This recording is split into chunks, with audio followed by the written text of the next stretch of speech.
बिहार में बदलाव देख रहे हैं और जितने स्वयंभू एनालिस्ट और पत्रकार एनालिस्ट हैं जो कि बता रहे थे कि उनको पता है कि बिहार में क्या होने जा रहा है, उनको ज़मीन पर आते हुए दिख रहे हैं। क्योंकि किसी ने ये नहीं बताया, किसी ने ये प्रेडिक्ट नहीं किया कि बिहार में देश के राजनीतिक इतिहास का मतलब बिहार के राजनीतिक इतिहास में सबसे ज़्यादा वोट होने जा रहा है।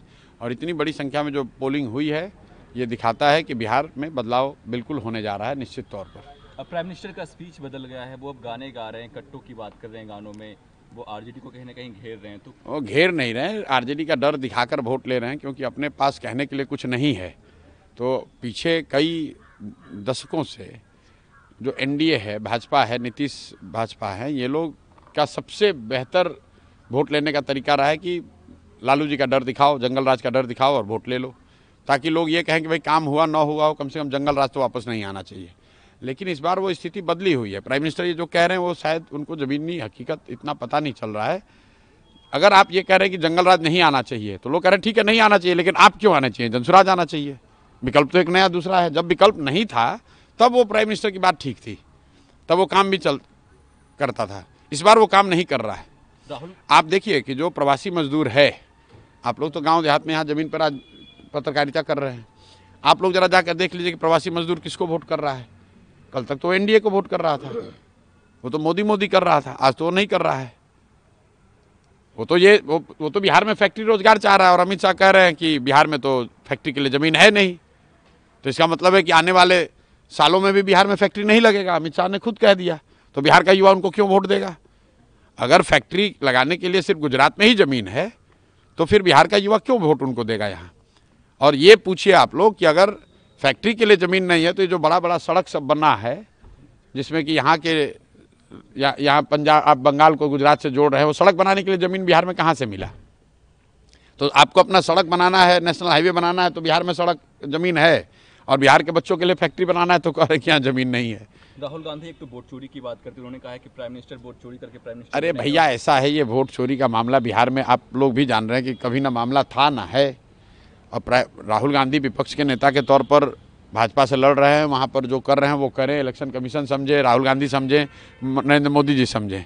हम लोग को, बिहार के लोगों को उससे कोई मतलब नहीं है। बिहार में विधानसभा का चुनाव है। बिहार के लोग ये जानना चाह रहे हैं कि यहाँ पर शिक्षा कब होगी, रोजगार कब होगा, बिहार की दुर्दशा कब सुधरेगी। वोट चोरी से क्या लेना देना है। बिहार में कोई आपको मिला अभी रास्ते में कि मेरा वोट कट गया है। जब किसी का वोट कटा ही नहीं है तो क्या आप वोट चोरी बात किए जा रहे हो। भाई, वोट चोरी का मामला है अपना दिल्ली में, अगर मामला है, इलेक्शन कमीशन को घेरिए, सुप्रीम कोर्ट में जाइए, देश भर में एजिटेशन कीजिए। बिहार को लोगों को, बिहार के इलेक्शन को क्यों हाईजैक कर रहे हो उसमें। राहुल गांधी बढ़ने का जो मामला है, रात में दिखाया जा रहा है, तो ट्रेन से प्रवासी मजदूरों को स्पेशल ट्रेन और टिकट देके भेजा जा रहा है, इसको लेके क्या भेजा जा रहा था। जब एनडीए को, भाजपा को लग रहा था कि प्रवासी मजदूर आकर उनको वोट देंगे, तो उन्होंने 12,000 ट्रेन चलाने की बात कही, 20% डिस्काउंट की बात कही। लेकिन जब लोगों ने ये पाया कि जो प्रवासी मजदूर आ रहा है वो तो भाजपा के खिलाफ वोट कर रहा है, बदलाव के लिए वोट कर रहा है, जनसुराज के लिए वोट कर रहा है, तो आपने छठ के दौरान देखा कि बहुत सारी ट्रेनें जो स्पेशल ट्रेन के तौर पर वादा किया गया था, वो ट्रेन खुली भी नहीं है। इनफैक्ट अभी तो कल तक प्रवासी मजदूर आ रहे हैं। भाई, कल मैं आ रहा हूँ जिस इलाके से, कल मैं भागलपुर में बांका में था, वहाँ पर कल एक जगह पे लोग बता रहे 15,000 लोग आए हैं जो छठ में नहीं आ पाए। लोग, प्रवासी मजदूर, युवा बिहार का इस बार इतना डिटर्मिन्ड है कि छठ के बाद कल तक लोग अभी आ रहे हैं वोट करने के लिए। हर हालत में लोग बदलाव चाहते हैं।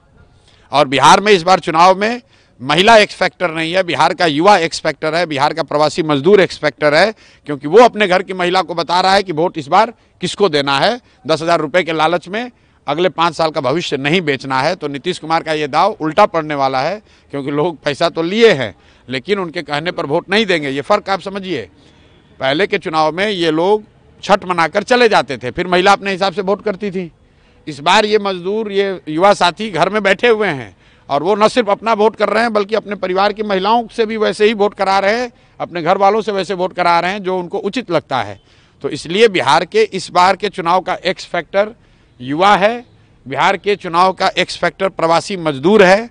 और 14 तारीख के रिजल्ट में आपको दिखेगा। कोई आदमी अगर इसको इग्नोर कर रहा है तो उसको 14 तारीख को वो बहुत परेशानी का सामना करना पड़ेगा। चुनावी मैदान से दूर क्यों, इलेक्शन क्यों नहीं लड़ रहे? हम कहाँ पर हैं? हम बिहार में चुनाव नहीं हो रहा है। प्रशांत जी- सबसे ज़्यादा अगर कहीं चुनाव में कोई इन्वॉल्व है तो प्रशांत किशोर है। प्रशांत जी आप सीमांचल में हैं, यहाँ पे मुसलमानों की वोट की बात होती है, सभी पार्टियां जो है वो जद्दोजहद कर रही है कि मुसलमानों का वोट लिया जाए, और वैसे भी काफ़ी एक्टिव हैं, कांग्रेस भी एक्टिव है। बातिलों के साथ जिन लोगों ने आपके बच्चों का जीवन बर्बाद किया है उनके साथ खड़ा मत होइए।